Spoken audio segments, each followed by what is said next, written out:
आता घडामोडी विस्तारानं. जिल्ह्यातील 11 नगरपरिषदांच्या निवडणुकीचा निकाल अवघ्या 24 तासांवर पोहोचला आहे. उद्या सकाळी 10 वाजता सर्वत्र मतमोजणीला प्रारंभ होईल. दुपारी 12 वाजेपर्यंत सर्व निकाल हाती येतील. एकूण 98 टेबलवर ही मतमोजणी होणार असून प्रत्येक टेबलवर 3 कर्मचारी नियुक्त करण्यात आल्याची माहिती प्रशासन अधिकारी योगेश डोके यांनी दिली. प्रत्येक फेरीला किमान 15 मिनिटे लागतील. एकही टपाली मतदान नसल्यामुळे ही प्रक्रिया वेगानं पूर्ण होणार आहे. निकालाबाबत सर्वत्र उत्सुकता शिगेला पोहोचली आहे. मागील 2 दिवसांपासून कमी झालेली थंडी कालपासून पुन्हा वाढली आहे. 16 अंशांवर पोहोचलेलं तापमान शुक्रवारी पुन्हा 12.6 अंश सेल्सिअसवर पोहोचलं आहे. आणखीन काही दिवस थंडीचा जोर कायम असू शकतो असा अंदाज हवामान खात्यानं वर्तवला आहे. दरम्यान ग्रामीण भागात थंडी अधिक असल्याची माहिती मिळत आहे. जेऊर, करमाळा यासारख्या ठिकाणी पारा 9 ते 10 अंश सेल्सिअसपर्यंत खाली घसरल्याची नोंद हवामान खात्याकडे झाली आहे. मंगळवेढा नगरपरिषदेच्या निवडणुकीसाठी आज मतदान पार पडत आहे. एका नगराध्यक्षपदासाठी आणि 20 नगरसेवक पदासाठी ही निवडणूक होत आहे. या ठिकाणी भाजप विरोधात तीर्थक्षेत्र विकास आघाडी मैदानात असून भाजप महायुतीकडून सुप्रिया जगताप तर तीर्थक्षेत्र विकास आघाडीकडून सुनंदा अवताडे या निवडणूक लढवत आहेत. त्याशिवाय आज मैंदर्गी आणि पंढरपूर इथंही प्रत्येकी एका जागांसाठी तर मोहोळमधील 2 जागांसाठी मतदान पार पडत आहे. निकाल उद्या जाहीर होणार आहे. संसदेच्या हिवाळी अधिवेशनाचा काल समारोप झाला. मनरेगा दुरुस्ती विधेयक तसंच अनुक्षेत्रामध्ये खासगी भागीदारी, विमा क्षेत्रात 100% थेट विदेशी गुंतवणूक आदी विधेयकं मंजूर करण्यात आली. दरम्यान वंदे मातरमला 150 वर्ष पूर्ण झाल्याबद्दल 11 तास 32 मिनिटं चर्चा झाली. यामध्ये 65 सदस्यांनी सहभाग घेतला. संसदेच्या दोन्ही सभागृहात अनेक महत्वाच्या मुद्द्यांवर आणि विधेयकावर वादळी चर्चा झाली.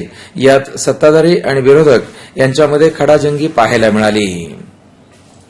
जिल्ह्यात सर्वत्र काल वेळ अमावस्येचा सण मोठ्या उत्साहात साजरा करण्यात आला. ज्यात शेतकरी कुटुंबांनी वनभोजनाचा आस्वाद घेतला आणि काळ्या आईची पूजा केली. विशेषतः पेरणीनंतर 7व्या अमावस्येला येणारा हा सण शेतीत हिरवळ असल्यानं अधिक आनंददायी ठरत असतो. यावेळी आप्तस्वकीयांना शेतामध्ये बोलावून वनभोजनाचा आनंद द्विगुणित करण्यात आला. ही परंपरा शेतकऱ्यांकडून गेल्या अनेक वर्षांपासून सुरू आहे. महापालिका निवडणुकीसाठी येत्या मंगळवारपासून उमेदवारी अर्ज दाखल करण्याची प्रक्रिया सुरू होणार आहे. या पार्श्वभूमीवर निवडणूक निर्णय अधिकाऱ्यांचं कार्यालय हे नॉर्थकोट प्रशालेजवळ असणार आहे. त्यामुळे नॉर्थकोट प्रशालेच्या मुख्य प्रवेशद्वारापासूनच 100 मीटर अंतरापर्यंत 3 पेक्षा अधिक मोटारगाड्या अथवा वाहनं आणण्यास प्रतिबंध घालण्यात आला आहे. यावरचे आदेश पोलीस आयुक्त एम राजकुमार यांनी काल काढले आहेत. बार्शी तालुक्यातील 17,000 शेतकऱ्यांनी कृषी विभागाचं महाविस्तार अॅप डाऊनलोड करून राज्यात अव्वल क्रमांक पटकावला आहे. या अॅपच्या माध्यमातून बियाणे निवड, पिकांसाठी कीड रोग व्यवस्थापन, एकरी खत मात्रा यासोबतच शेती पिकांचं पूर्ण तांत्रिक नियोजन याची माहिती अॅपद्वारे मिळणार आहे.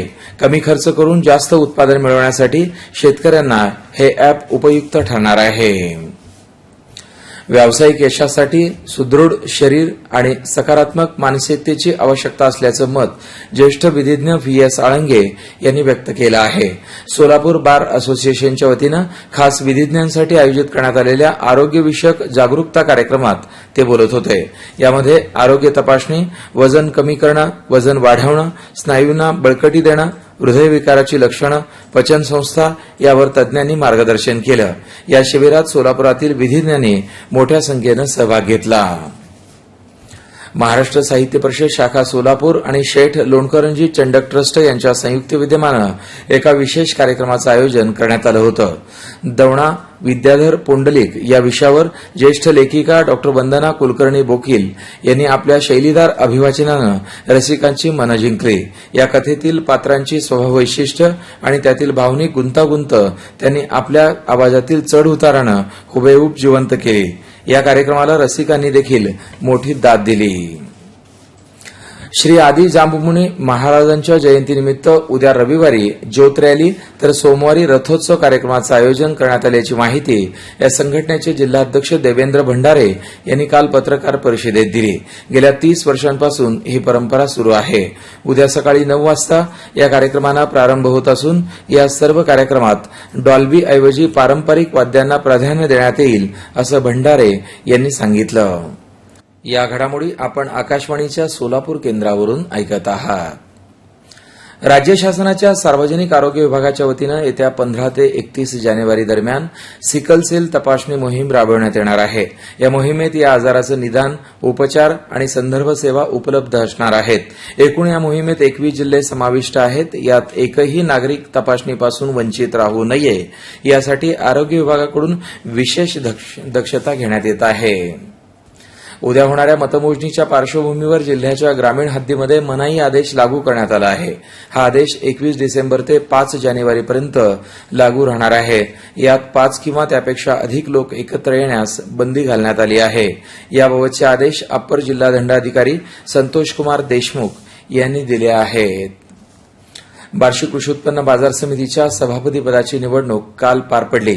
सभापतीपदी विजय गरड यांची तर उपसभापतीपदी सज्जन गायकवाड यांची निवड करण्यात आली आहे. नुकत्याच झालेल्या बाजार समितीच्या निवडणुकीत माजी आमदार राजेंद्र राऊत यांच्या गटानं सर्वच्या सर्व जागा जिंकून वर्चस्व मिळवलं होतं. यानंतर नूतन संचालकांची बैठक पार पडली. यात या निवडी करण्यात आल्या.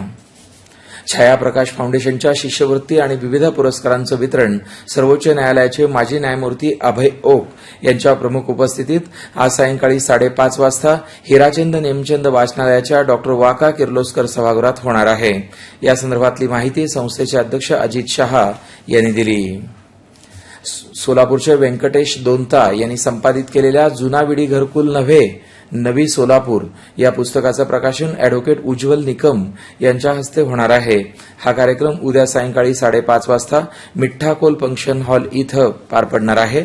या सोहळ्याला पालकमंत्र्यांसह इतर मान्यवरांची उपस्थिती राहणार आहे. कर्नाटक बेंगलोर इथं 28 डिसेंबर रोजी होणाऱ्या राष्ट्रीय खो खो स्पर्धेसाठी कुमार महाराष्ट्र संघाच्या प्रशिक्षकपदी मोहन राजपूत यांची निवड झाली आहे. भारत आणि दक्षिण आफ्रिका यांच्यात काल झालेल्या अखेरच्या T20 सामन्यात भारतानं दक्षिण आफ्रिकेचा 30 धावांनी पराभव केला. तिलक वर्मा, हार्दिक पांड्याची अर्धशतकी खेळी आणि वरुण चक्रवर्ती, जसप्रीत बुमराहची भेदक गोलंदाजी यामुळे भारतानं हा सामना सहज जिंकला. प्रथम फलंदाजी करताना भारतानं 20 षटकात 5 बाद 231 धावा केल्या होत्या. तर त्याला प्रत्युत्तर देताना आफ्रिकेचा संघ 20 षटकात 8 बाद 201 धावा करू शकला. एकूण 4 सामन्यांच्या मालिकेत भारतानं 3-1 असा विजय मिळवला. आता तापमान. सोलापूर शहरात काल नोंदवण्यात आलेलं तापमान अंश सेल्सिअसमध्ये याप्रमाणे होतं. कमाल 32.4 तर किमान 12.6. शेवटी पुन्हा एकदा ठळक घडामोडी.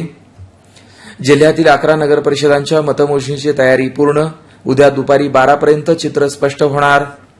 सोलापूर शहर आणि जिल्ह्यात थंडीचा जोर वाढला. तापमान पुन्हा 13 अंशाच्या खाली. मंगळवेढा नगर परिषदेसाठी आज मतदान. प्रशासकीय यंत्रणा सज्ज. आणि भारत आणि दक्षिण आफ्रिका यांच्यातील T20 सामन्यात भारताचा विजय. याबरोबरच सोलापूर दिनांकमधील घडामोडींचा आढावा संपला. नमस्कार.